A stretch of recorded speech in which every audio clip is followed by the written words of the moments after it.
aqui estão os assuntos que a gente vai conversar, né? Vou falar sobre hipotireoidismo, o hipertireoidismo, que são os principais doenças que a gente vai encontrar pela frente. Eu estava conversando com a Day antes da gente iniciar a aula aqui, e ela falou que o que ela mais pega é hipotireoidismo. Ela pegou 2 casos de hipertireoidismo lá na OBS dela, e eu tenho certeza que ela deve ter trombado com muitos nódulos e cistos na tireoide, os famosos incidentalomas aí que aparecem por aí.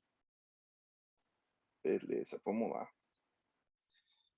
E aí, pessoal, a gente entra no hipotireoidismo, né? Hipotireoidismo, a nossa população tem sempre a ideia, a imagem que vem na cabeça é: eu engordei por causa da tireoide, né? Foi tireoide que me deixou obeso, sendo que a gente sabe que o máximo que a tireoide pode causar é um ganho de 3 a 4 quilos, e é muito mais por conta da retenção hídrica do que qualquer outra coisa. Mas hipotireoidismo tem essa carinha. É o cansaço, o low battery, é a bradicardia, é a bradipneia, é a constipação, né? A gente tem que pensar que hipo é pouco, então é um metabolismo que vai estar mais devagar. Certo, galera? Vamos lá. E a gente volta na nossa imagem. Aquela primeira imagem. Hipotireoidismo, a gente vai definir, antes de mais nada, como uma síndrome de ineficiência na produção ou ação dos hormônios tireoidianos. E isso vai causar o retardo no nosso metabolismo, vai diminuir o nosso metabolismo. E como que a gente vai encontrar isso, né? Primeiro pela clínica, que eu falei para vocês agora no slide anterior, e segundo pelo laboratório. A gente vai encontrar um TSH aumentado sempre e um T4 T3 diminuído. E honestamente, TSH aqui é o mais importante. Se for pedir para um exame de rotina, tem que pedir T4 T3? Não, eu peço TSH e posso pedir o T4 livre, que é uma molécula que vai me mostrar a biodisponibilidade do T4 propriamente dita, não o T4 conjugado. O T4 livre ele é não conjugado, ele vai estar ligado só à albumina, né? Diferente da molécula do T4 em si, certo?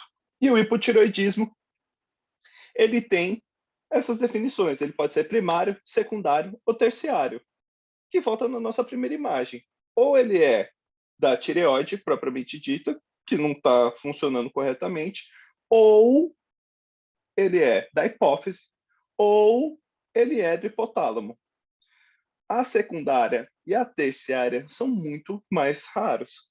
Honestamente, na faculdade eu vi mais casos e na minha vida profissional eu vi 1 ou 2 casos de secundária, e de terciária, honestamente, eu não vi nenhum ainda, só na faculdade. Eu não sei como que é da experiência de vocês, se vocês já tiveram contato com essas outras formas, né? É infinitamente maior a chance de ser primário, que é o que a gente lida no nosso dia a dia. E quem são essas pessoas que geralmente têm? Mulheres, muito mais mulheres do que homens, e nos idosos também se repete, né? A diferença é a proporção que é evidenciada aqui para vocês. Bom, aqui eu já falei da etiologia. Aqui são sintomas que a gente encontra que são múltiplos. E, de novo, são todos sintomas de um metabolismo mais devagar. Vamos lá. Por que eu posso ter bócio? Porque a minha tireoide ela vai tentar compensar as deficiências dos hormônios tireoidianos. Isso pode gerar o bócio, porque pode causar uma hiperplasia da tireoide. O mixedema, que pode aparecer também, o rosto inchado, a língua inchada, sonolência, tudo isso tem relação com esse nosso metabolismo. O que mais que pode acontecer?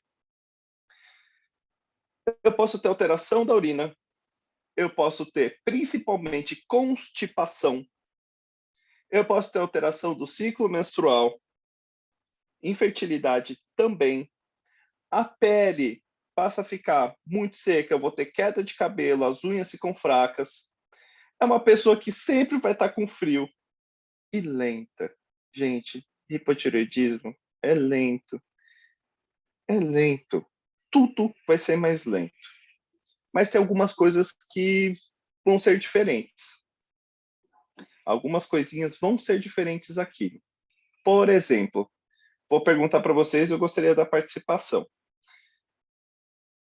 A glicemia num paciente com hipotireoidismo, ela tende a subir ou a descer? Boa pergunta. Se eu tenho um paciente que ele tem hipotireoidismo e ele tem diabetes também, o que vai me chamar a atenção nesse paciente?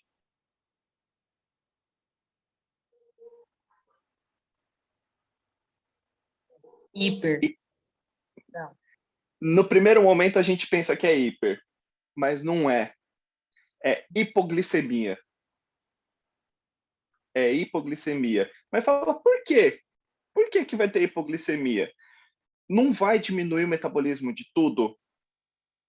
Ele vai diminuir o metabolismo da adrenal. O hipotireoidismo diminui o metabolismo da adrenal. A adrenal vai produzir menos cortisol. Cortisol, ele faz hiperglicemia. Se eu tiver menos cortisol, é um paciente que vai mostrar para mim mais quadros de hipoglicemia, principalmente quando estiver grave. Quem que eu tenho que pensar que pode fazer hipoglicemia direto na minha cara? O meu vozinho, o idoso, a idosa que tem síndrome de fragilidade. É um dos sinais que vão chamar muita atenção para a gente. Outra coisa que pode chamar bastante atenção também. Tenho lá o meu idosinho, rígido previamente, mega tolerante a tudo, ativo. Ele começa a ter vertigem. É um vozinho que começa a ter muito mais sonolência. Eu tenho que pensar nessa tireoide. Não posso deixar de pensar na minha tireoide. Gente, é uma doença sistêmica. Se a tireoide está relacionada ao nosso metabolismo, eu tenho que pensar no sistema, em todos. Eu tenho que pensar em renal, eu tenho que pensar em intestinal, eu tenho que pensar adrenal, eu tenho que pensar cardíaco. Se tiver também muito avançado esse TSH, tiver lá nas alturas, esse vozinho vai respirar até devagar, ele vai fazer bradipneia. Aí a gente lembra, olha só, se eu tenho um paciente que já é idoso, obeso, tabagista, e ele vai fazer bradipneia, ele dormindo, você acha que vai ter mais ou menos apneia? Ele vai fazer mais apneia, gente. Ele vai fazer muito mais apneia. É um paciente que vai piorar muito a qualidade de vida. E muitas vezes isso é silencioso na consulta, porque a mulher dele, ou a esposa, ou o esposo estão acostumados com ronco, estão acostumados já com a maneira de ser, mas daí piora muito o ronco, fala, acho que eu estou mais cansado. E é a tireoide. Essa apneia aí pode piorar muito esse paciente parar no hospital por causa dessa apneia? Pode, tudo por causa da tireoide. Então é muito importante a gente pensar sistemicamente no hipotireoidismo. É claro, eu estou falando em casos que estão mais graves, né? Mas que vão vir para vocês uma hora ou outra. Então, por isso que eu chamo a atenção. E a principal causa, a primeira causa desse hipotireoidismo é o boi velho Hashimoto, que é a tireoidite crônica de Hashimoto, né? É uma doença, ou é uma doença crônica, é uma doença que é linfocitária, é de linfócito, CD4, CD8 e T citotóxico, que eles agem na tireoide e se ligam a um anticorpo. Qual que era esse daí? Principalmente o TPO, antiperoxidase. A antiperoxidase tem uma função muito importante. Naquela imagem que eu mostrei da histologia, ela está lá no colóide e é ela que vai fazer a conjugação da tiroglobulina com o iodo. Se ela vai fazer essa conjugação, ela vai ser responsável de T4 e T3. Tcharam! Se ele vai atacar ali, vai atacar o TPO, não vai ocorrer isso, vai ter o hipotireoidismo. Fez sentido? Fez sentido, galera? 90% dos nossos pacientes vão ter alta concentração desses anticorpos. Então, eles são fundamentais no nosso diagnóstico, é o que a gente tem que pedir. Eu peço o quê? Eu peço sempre antitiroglobulina? Não, eu peço o anti-TPO. O anti-TPO já me é o suficiente com a clínica do paciente, né? E os níveis de T4 abaixados e o nível de TSH mais elevado.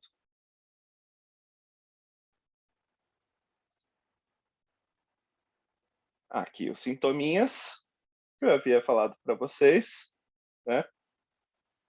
Então, hipoglicemia, aumenta a produção do ADH. Ah, vai agir no ADH também? Vai agir no ADH. Vai dar sonolência, a bradipneia. Ah, outra coisa, se vai alterar o meu metabolismo, eu vou ter aumento considerável do LDL. Então, a dislipidemia vai piorar também nesse paciente. Gente, eu tenho que chamar muita atenção disso, porque um paciente que já é um coronariopata, etilista, tabagista, obeso, que não toma a simvastatina dele, o LDL vai aumentar. E aí, cronicamente, anos ele fazendo isso, a chance dele de infartar vai ser muito maior. Tudo isso por causa da tireoide. Hipotireoidismo aparece todos os dias na nossa cara, aparece. A gente dá toda a importância do mundo para ele, só fala, não, puranzinho, 25 microgramas já resolveu a vida. Na maioria dos casos é verdade, mas a gente tem que pensar nisso no nosso paciente. Médico de família tem que ver tudo. Médico de família não olha só para a tireoide, olha para a pessoa. E a gente tem que pensar cronicamente esse doente. Eu tenho que pensar na prevenção. Aonde que eu vou prevenir um paciente de hipotireoidismo? Em tudo isso, pessoal. Em tudo isso. Tratamento, como eu havia dito para vocês, Puran, levotiroxina. Por que eu dou o T4 ao invés do T3? Como eu havia dito para vocês no começo, o T4 é a molécula estável. A meia-vida do T4 é de uma semana. Tem paciente aqui que já está passando 200 microgramas na levo. Isso daí é algo que tem que ser investigado. Esse paciente é uma dose muito alta. Esse hipotireoidismo dele é primário mesmo? Ou ele tem possibilidade de ser um secundário ou um terciário? Algo tem que ser visto para ver se ele vai responder melhor ou não, Dai. Importante. E a gente vai falar sobre essa investigação. Como que a gente vai investigar isso, né? E lá, tá lá o puranzão, a gente inicia de 1,6 a 1,8 microgramas por quilograma, né? Então, o exemplo é levotiroxina, 25 microgramas, comprimido em jejum, 30 minutos antes da primeira alimentação, 30 minutos antes do omeprazol, né? Principalmente antes do omeprazol, porque ele vai inibir a ação da levotiroxina. E isso faz diferença. No caso do seu paciente, Dai, por exemplo, que já está com 200 microgramas, eu tenho que investigar. Ele está tomando certo? Ele está tomando em jejum ou ele está tomando junto com outro remédio? Ele esquece tomar mais tarde? Se ele estiver fazendo isso, vai ter resistência, não vai ter resposta o suficiente, né? Apesar de que, com essa dose, ele ia ter resposta querendo ou não. Então, tem alguma outra coisa aí, né? Como que eu faço o controle desse paciente? Inicio a medicação, inicio lá o puranzinho, 25 microgramas. Depois de um mês ou 45 dias, eu repito esses exames para ver se o TSH normalizou e para ver se esse T4 livre também normalizou, né? Um ponto muito importante daqui, pacientes bariátricos, fizeram bariátrica, pacientes idosos, pacientes que têm, por exemplo, Crohn ou retocolite ulcerativa ou doença celíaca, todos eles vão ter que usar uma dose maior, justamente por conta da absorção, né? A absorção precisa ser vista, precisa ser pensada, né? Ah, então eu posso tacar uma dose mais alta de cara? Depende. Quem é esse meu paciente? Ele tem condições de aguentar uma dose mais alta? Por exemplo, vou passar aqui. Por exemplo, vozinho, idosos. Quem é esse idoso? E quem que é essa pessoa que eu vou iniciar a metade da dose? Eu estou pensando num paciente acima de 70 anos com Karnofsky reduzido, ou seja, um paciente que já não tem autonomia, que tem síndrome de fragilidade, que tem policomorbidade, um paciente que já é cardiopata, já é coronariopata. Nesses, eu vou iniciar a metade da dose. Diferente disso, eu já posso iniciar a dose cheia. Se eu vejo que é um paciente que é ativo, saudável e que vai tolerar a dose, eu já inicio. Mas eu tenho que pesar. O que o guideline fala? O guideline ele diz que até 60 anos de idade eu posso iniciar com tranquilidade dose cheia.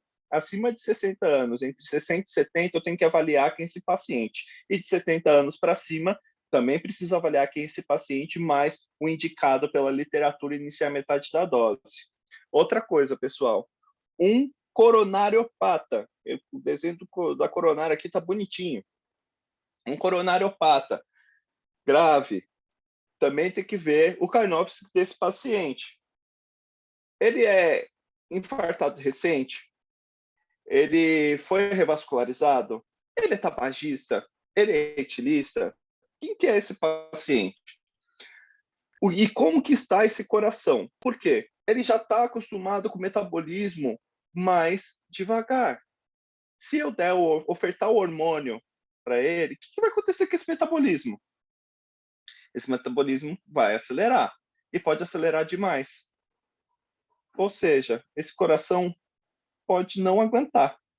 Por isso que eu tenho que ficar atento, certo? A gente vai com cautela e vai aumentando a dose de 12,5 ou 25, dependendo do paciente, 12,5 por semana ou 25 a cada 2 semanas. Vocês têm que ir palpando esse paciente para entender o que vocês podem aumentar ou não. Mas, já digo, quanto menor o Karnofsky desse paciente, quanto menos independente ele for, mais cautela a gente precisa ter. 12,5, muito bem, vamos lá, com tranquilidade e paz, certo? Quais são as nossas metas? No primário, a gente tem que manter o TSH entre 0,4 e 4,5. O ideal é que se mantenha menor do que 3. E na gestante fica um pouco diferente. TSH menor que 2,5. Ah, gestante, pessoal. Gestante. O que a gente tem de preocupação com relação à gestante? Se essa gestante já for, portadora de hipotireoidismo, eu tenho que me preocupar com a dose dela. Por conta do metabolismo da gestante mudar também, eu tenho que ofertar uma dose um pouquinho maior, eu tenho que dar reserva para ela, porque vai abaixar. A tireoide dela, os níveis de T4 e T3 vão abaixar na gestação. Então, eu tenho que garantir, pelo menos, que o substrato de T4 esteja no patamar superior, no limite superior, porque eu tenho que deixar uma reserva para ela durante a gestação toda. Então, eu aumento 25% da dose dessa gestante, por exemplo. E assim que ela já ganhar a criança, eu retorno essa dose para a dose anterior, para a primeira dose. Isso é um caso. O outro caso de gestante é meu primeiro pré-natal, primeira consulta de pré-natal da gestante. Está lá no nosso cartãozinho do SUS, está lá as referências que a gente tem que pedir na primeira consulta de pré-natal. A tireoide não está lá, mas peça, porque hipotireoidismo congênito é uma desgraça. Eu tive na família um caso que foi descoberto, foi na 13ª semana de gestação, e ela estava com hipotireoidismo já. Foi uma grande preocupação, graças a Deus está tudo bem, mas foi uma preocupação gigantesca, porque era uma paciente que tinha acabado de de fazer o tratamento antitabagismo, né? Essa minha parente tinha acabado de fazer o tratamento antitabagismo, estava fazendo também uso de antidepressivo junto, e ela engravidou sem preparo, né? Ela não tinha feito uso de nada e ainda assim estava com hipotireoidismo já. Então fiquem atentos, fiquem atentos. Se vocês querem já fazer uma gestação planejada do seu paciente, da sua paciente, veja se ela tem hipotireoidismo. Se ela tiver, você já aumenta esse nível aí do T4 dela, já garante uma tranquilidade para você. Assim que ela engravidar, você vai medindo esse T4, esse TSH dela, e sempre tenta manter um pouquinho de sobra no seu T4, sempre deixar no terço superior. Dúvidas aqui, pessoal? Ficou claro isso? É o que eu quero deixar bem reforçado mesmo, mesmo. Outra coisa.